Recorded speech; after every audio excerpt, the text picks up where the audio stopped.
বিসমিল্লাহির রহমানির রহিম। আসসালামু আলাইকুম ওয়া রাহমাতুল্লাহি ওয়া বারাকাতুহু।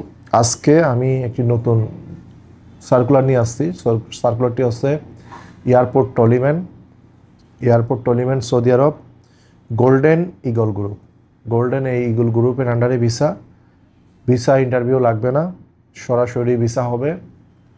এটার প্রার্থীর যে আবেদনের যোগ্যতাটা বলে দিচ্ছি। আবেদনের যোগ্যতা, এয়ারপোর্ট টলিম্যানের মোটামুটি পড়াশোনা জানতে হবে, টুকটাক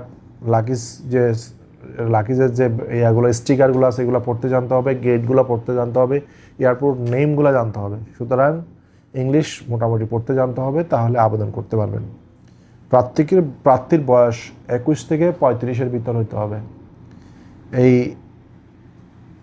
তাকামুল হবে লোড আনলোড ওয়ার্কার, তাকামুল করতে হবে।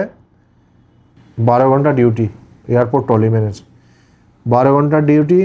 এখানে 2 বছর চাকরির নবায়নযোগ্য।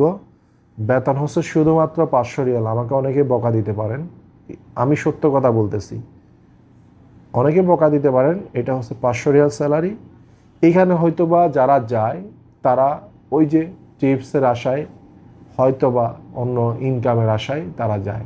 সার্কুলারটা দিলাম এই জন্য, আমি ভিসা বিক্রি করার জন্য না। অনেকেই এয়ারপোর্ট টলিম্যানে ভিসা খুঁজেন। এয়ারপোর্ট টলিম্যানের বেতন হচ্ছে এইটা 500 রিয়ালে। গভর্নমেন্ট বলদিয়াতেও যাচ্ছে, যারা যায়, কেন যায় আমি জানি না, যাচ্ছে লোক।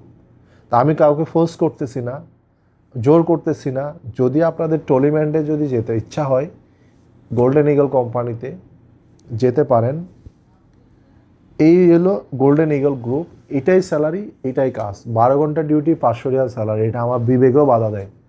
কিন্তু ওখানে যারা যাচ্ছে তারা কোন আশায় যাচ্ছে, তারা কি এক্সট্রা ইনকাম করার জন্য যাচ্ছে বা আলাদা কোনো আছে কি না, সেটা আপনারাই জানতে পারবেন। যারা এই এয়ারপোর্ট টলিম্যানে যারা কাজ করে তাদের কাছ থেকে জিজ্ঞেস করতে পারেন।